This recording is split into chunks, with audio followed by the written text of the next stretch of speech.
জুলাই আগস্টের আন্দোলনে 2000 আমাদের তরতাজা প্রাণগুলোকে তারা দুনিয়া থেকে বিদায় করে দেয়। 46টা লাশ ট্রাকে উঠে আগুন দিয়ে লাশগুলো পর্যন্ত জ্বালিয়ে দিয়েছে। যুদ্ধক্ষেত্রে অন্য দেশের সাথে যুদ্ধ লাগলে পরে যে জাতীয় গুলি ব্যবহার হয়, স্বাধীন বাংলাদেশের জন্য লজ্জা। তারা বাংলাদেশের তরতাজা প্রাণগুলোর বুকের উপরে সেই গুলি তারা মেরেছে। হেলিকপ্টার থেকে গুলি করে ঘরের ভিতরে নিরাপদে থাকা নিষ্পাপ শিশুগুলোকে তারা মেরে ফেলেছে। প্রায় 1.5 লক্ষ রক্ত দিয়েছে, পঙ্গু হয়েছে, আহত হয়েছে, চোখ হারিয়েছে, হাত হারিয়েছে, 2000-এর উপরে চিরদিনের জন্য অন্ধ হয়ে গিয়েছে। ওয়ালা তুখাতিবিনি ফিল্লাযিনা যালামু, যারা বিগত দিনে জুলুম করেছে, ও নূহ ওয়ালা তুখাতিবিনি ফিল্লাযিনা যালামু, যারা জুলুম করেছে, যারা চরম জুলুম করেছে, যারা জালেম, ওই জালেমদের ব্যাপারে আমি আল্লাহর সাথে কোনো কথা বলতে পারবো না। আল্লাহু আকবার। আল্লাহ রাব্বুল আলামিন আয়াতের শেষ অংশে বলেন, ইন্নাহুম মুগরাকুন, যারা বিগত দিনে জুলুম করেছে তারা সকলেই পানিতে ডুবে মরবে। এই ঘোষণা কার? আওয়াজ দিয়ে বলুন তো আল্লাহ। আরো জোরে বলুন আল্লাহ। আরেকবার বলুন আল্লাহ। সে আল্লাহ আছে না নাই? সে আল্লাহ আছে না নাই? একটা সময় মানুষেরা কল্পনা করেছে পতন হবে, কিন্তু যখন একের পর এক সব আন্দোলনগুলো ব্যর্থ হচ্ছে, মানুষেরা সিদ্ধান্ত নিয়েছে, নিশ্চিত হয়ে গিয়েছে আর পতন হবে না যদি আল্লাহ না ধরে। সিদ্ধান্ত নিয়েছিল 41 সাল। কি মনের মাধুরী দিয়ে গণভবন সাজিয়েছিল চমৎকার ভাবে। দেশের মানুষ বলা বলে শুরু করেছিল কিসের 41, যতদিন বাঁচে। ঠিক নয় কি? এমন ভাবে গোটা দেশটাকে জাল দিয়ে বিস্তৃত করেছে, তটস্থ করে রেখেছিল। চলে যাওয়ার পরেও দেশের মানুষ মোবাইলে দেখছে, মিডিয়ায় দেখছে, চলে যাচ্ছে হেলিকপ্টারে করে। এরপরও এরকম সন্ত্রাসের রাজত্ব কায়েম করেছিল। দেশের মানুষ দেখছে, চলে গেল। এরপরও একজন আরেকজনকে জিজ্ঞেস করে আসলে গেছি কথা বলে। ইন্নাহুম মুগরাকুন, ইন্নাহুম মুগরাকুন, ইন্নাহুম মুগরাকুন। যারা এরকম চরম জুলুম করেছে, আমি আল্লাহ ওদের সকলকে পানিতে ডুবায়া মারব। পৃথিবীতে দ্বিতীয় কোন দেশ আছে আমার জানা নেই যে দেশের প্রধানমন্ত্রী পালিয়ে যাওয়ার সাথে সাথে ওই দেশের জাতীয় মসজিদের খতিব পালায়। পৃথিবীতে এমন দ্বিতীয় কোন দেশ আছে বলে আমার জানা নেই যে দেশের প্রধানমন্ত্রী পালিয়ে যাওয়ার সাথে সাথে ওই দেশের মন্ত্রী, এমপি, চেয়ারম্যান, মেম্বার, বড় নেতা, ছোট নেতা, মেজ নেতা, সেজ নেতা, গ্রামের বাজার কমিটি, মসজিদ কমিটি, টয়লেট কমিটি, দোকান কমিটি সব একযোগে পালায়। পৃথিবীতে দ্বিতীয় দেশ ইন্নাহুম মুগরাকুন। সে আল্লাহ এখন আছে না নাই? ওয়ায়াসনাউল ফুলকা وكلما مر عليه ملأ من قومه سخروا منه। হযরত নূহ নবী নৌকা বানানো শুরু করলেন। শুনতেছেন আপনারা? নূহ নবী যে নৌকাটা বানানো শুরু করলেন, অনেক লম্বা, 3 স্তর বিশিষ্ট। একদিনে তার সম্ভব হয়নি, অনেক দিন লেগেছে। খোলা একটা বিশাল ময়দানে বানানো শুরু করলেন।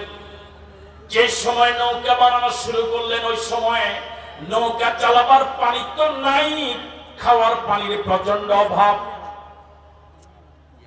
মানুষের প্রয়োজন পানির প্রচন্ড অভাব। তিনি বিশাল আকৃতির নৌকা বানানো শুরু করলেন। যে মাঠে খোলা ময়দানে নৌকাটা বানাচ্ছিলেন, ওর ডানে বামে সামনে পিছনে অনেক রাস্তা, যে রাস্তা দিয়ে এলাকার লোকেরা প্রতিদিন সকাল সন্ধ্যা যাতায়াত করে, হাটে বাজারে যায়। যখনই এলাকার বড় বড় মাতবারেরা, নেতারা, সর্দারেরা এই নৌকা বানানোর পাশ দিয়ে প্রতিদিন যাতায়াত করে, প্রত্যেকবারই হযরত নূহ নবীকে নিয়ে ওরা ঠাট্টা করে, মস্কারা করে, তিরস্কার করে। বুঝলেন? এমনি তো হুজুরদেরকে দেখলে মানুষ ঠাট্টা মস্কারা করেই, কোনো কথা না থাকলেও একটু মস্কারা অন্তত করে। কথা বলে না? হযরত নূহ নবীকে দেখে ওরা বলা বলে শুরু করলো, কি খাওয়ার পানি নাই, তুমি এটা চালাবা কই? কথা কয় না? ভোট নাই, শুনলাম নাকি নির্বাচন করবা, ভোট কই? এরকম বলে তো নাকি? খাওয়ার পানি নাই, শুনলাম নৌকা বানাও, এটা চালাবা কই? ভোট নাই, শুনলাম নির্বাচন করবা, ভোট কই? মিলে 80% মিলে বানাবে, 100% জবাব পাওয়া গেছে। আর আমাদের দেশে স্টেজে যারা আপনারা কোনো কথা বলাই লাগে, সব কথা শুধু জনগণ মিলে। কত পার্সেন্ট মিলে? আল্লাহ রাব্বুল আলামিন বলেন, ওয়া কুল্লামা মাররা আলাইহি মালাউন মিন কাওমিহি, হযরত নূহ নবীর স্বজাতির লোকেদের মধ্যে নেতা যারা, মালাউন মানে নেতা, সর্দার। বাংলাদেশে বিগত 15 বছরে যে পরিমাণ নেতা উৎপন্ন হয়েছে, নেতাদের সংখ্যার কারণে, সংখ্যার চাপে কর্মী নাই। কথা বলে না? আপনি যাকে জিজ্ঞেস করবেন ও একটা পদের নাম বলবে, কর্মী নাই। তুলা রাশি দিয়ে, কাঁচের থালা দিয়ে তালাশ করে কর্মী পাওয়া যায় না। তুলা রাশি আছে আপনাদের কাছে? তুলা রাশি, আবার কি কাঁচের বাটি, বাটি সালাম দিয়ে কর্মী পাওয়া যায় না। সব নেতা, সব। ওয়া কুল্লামা মাররা আলাইহি মালাউন, মালাউন মানে নেতা, সর্দার, মাতবার। কি দাপট, কি অহংকার! আল্লাহ মাটির সাথে মিশায়। ওয়া কুল্লামা মাররা আলাইহি মালাউন মিন কাওমিহি, হযরত নূহ নবীর কওমের লোকদের নেতারা যখনই ওই কিস্তি বানানোর ডানে বামে সামনে পিছনে রাস্তা দিয়ে যাতায়াত করতেন, সাখিরু মিনহু, আস-সুখরিয়া মানে ঠাট্টা করা, মস্কারা করা, টিটকারি করা। আর কি বলা যায়? এগুলি সাখিরু মিনহু, হযরত নূহ নবীকে দেখে ওরা ঠাট্টা করে, চোখ মারে, দেখ করে। কথা কয় না? একজন আরেকজনের দিকে চোখ উল্টায়া ঠাট্টা করে বলে, দেখ তোদেরকে এত যদি বলতাম এই মোল্লার পিছনে যাইস না, দেখ খাওয়ার পানি নাই, মোল্লা নৌকা বানায়, তোদের বলতাম 49 বায়ু, এখন দেখ। বুঝে নাই কথা? কালা ইন তাসখারু মিন্না ফাইন্না নাসখারু মিনকুম কামা তাসখারুন। অনুবাদ শোনার আগে বলেন আল্লাহু আকবার। নৌকা বানানো প্রায় শেষ। নৌকা বানাতে বললেন কে? নৌকা চালাবার জন্য পানির ব্যবস্থা করবেন কে? আর নৌকা যখন পানিতে চলা শুরু করবে, ইমানদাররা নৌকা উঠে বেঁচে যাবে, বেঈমানেরা পানিতে ডুবে মরবে। এখন বেঈমানদের মরার সময় ঘনাইছে না ঘনায় নাই? সময় আর 45 মিনিট। কয় মিনিট? সময় আর মাত্র 45 মিনিট। আপনারা তো বুঝবেন মনে হয় মাগরিবের এখনো 45 মিনিট আছে, এরকম মাগরিবের আর আছে 45 মিনিট। বুঝে আসছে তো? এবার হযরত নূহ নবী বললেন, ঠাট্টা মস্কারা তিরস্কার জুলুম শুনতে শুনতে মানে একদম ত্যক্ত বিরক্ত। দেখলেই ঠাট্টা করে, কথা শুনলেই কানে আঙ্গুল দেয়, চেহারা দেখলেই পর্দা দেয়। মানে এরকম অমানবিক আচরণ বছরের পর বছর নয়, যুগের পর যুগ নয়, শতাব্দীর পর শতাব্দী শুধু করেই যাচ্ছে, শুধু করেই যাচ্ছে। এখন কি জবাব দেওয়া দরকার না? কথা বলে না, জবাব দেওয়ার সময় এসেছে। জবাব দেওয়া যাবে ইনশাআল্লাহ।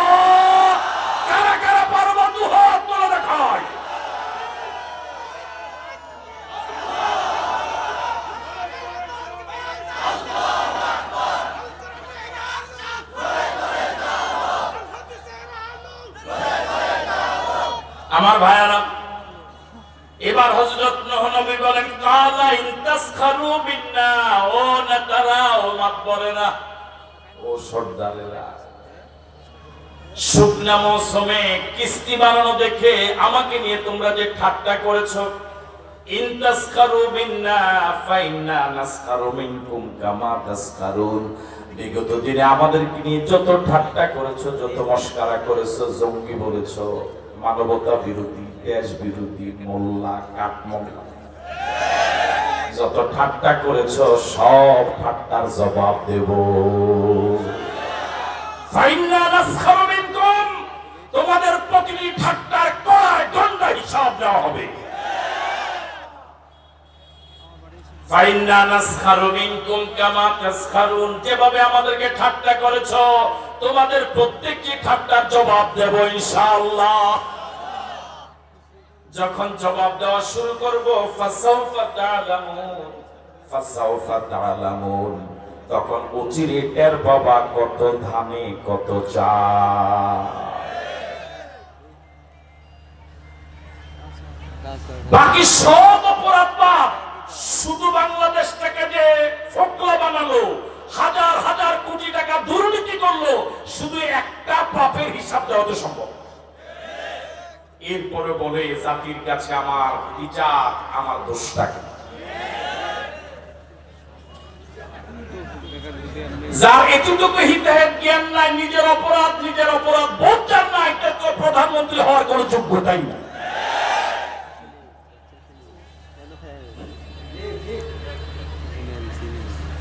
ফাসাউফা তা'লামুন, যখন জবাব দেওয়া শুরু করব, যখন কথা বলা শুরু করব, যখন জবাব দেওয়া শুরু করব, ফাসাউফা তা'লামুন, অচিরে টের পাবা মাইয়াতিহি আযাবুন ইখজি, অপমানজনক আযাব কার জন্য প্রযোজ্য।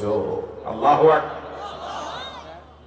ফাসাউফা তা'লামুন মাইয়াতিহি, অচিরে টের পাবে মাইয়াতিহি আযাবুন ইখজি, কার উপরে অপমানজনক শাস্তি আসবে। কেমন শাস্তি?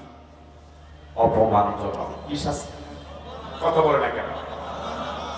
আপনি কি একটু কল্পনা করেছেন কি মনের মাধুরী মিশিয়ে গণভবনকে সাজানো হয়েছিল চমৎকার ভাবে, 41 সালকে টার্গেট করে। আর সেই মনের মাধুরী দিয়ে সাজানো গণভবনের মাছ একজনে নিয়ে যায়, ফুলকপি আরেকজনে নিয়ে যায়, পাঙ্গাস মাছ একজনে, ফ্রিজ খুলে আরেকজনে, রাজহাঁস নিয়ে যায় কোলে করে আবার অন্য কেউ। এটাকে ইজ্জতের না অপমান?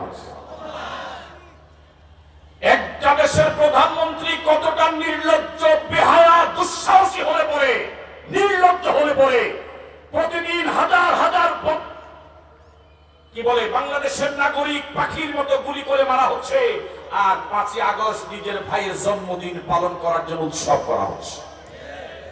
সেদিন 100 আইটেমের রান্না করা হয়েছিল ভাইয়ের জন্মদিন পালন করার জন্য, মেহমানদেরকে দাওয়াতও দেওয়া হয়েছিল। ঠিক এমন সময়ে বাহিনীর প্রধান গিয়ে বলেন সময় আর 45 মিনিট। মাইয়াতিহি আযাবুন ইখজি, কার জন্য অপমানজনক শাস্তি আসবে, প্রযোজ্য হবে, প্রয়োগ হবে, এটা অচিরে জানতে পারবে। শুধু তাই নয়, ওয়ায়াহিল্লু আলাইহি আযাবুন মুকিম, অচিরে টের পাবে কাদের জন্য চিরস্থায়ী আযাব। এটা তো দুনিয়ার সামগ্রিক সামান্য আযাব, এদের জন্য পরকালে চিরস্থায়ী আযাব অপেক্ষমান। সুতরাং দুনিয়াও বরবাদ, আখিরাতও বরবাদ। প্রিয় কলিজার টুকরা যুবকদেরকে বিনয়ের সাথে বলি, এমন দল কেন করো যে দলে গেলে আল্লাহু আকবার মিছিল দেওয়া যায় না? তুমি নামাজ পড়ো, আল্লাহু আকবার দিয়ে শুরু করো, রুকুতে যেতে আল্লাহু আকবার, সিজদা যেতে আল্লাহু আকবার, সিজদা থেকে মাথা উঠাতে আল্লাহু আকবার। একটু আগে তুমি আল্লাহু আকবার বলে নামাজ পড়েছিলে, নামাজ শেষে মিছিলে গেলে যে মিছিলে আল্লাহু আকবার বলা যায় না, বুঝতে হবে তোমার মিছিল আর এই নামাজের সাথে কোনো সম্পর্ক নাই। ঠিক আছে কথা? সুতরাং এমন মিছিলে মুসলমানের সন্তান যেতে পারে না যে মিছিলে গেলে, মিটিংয়ে গেলে, সমাবেশে গেলে, দল করলে নবীর আদর্শের কর্মী হতে বলা হয় না, নেতা নেত্রীর আদর্শের কর্মী হতে বলে। হয় সে নেতা মৃত অথবা জীবিত, হয়তো দেশে অথবা পলায়ন করা। এরকম যেই নেত্রী পলায়ন করে সে কারো আদর্শ হতে পারে না।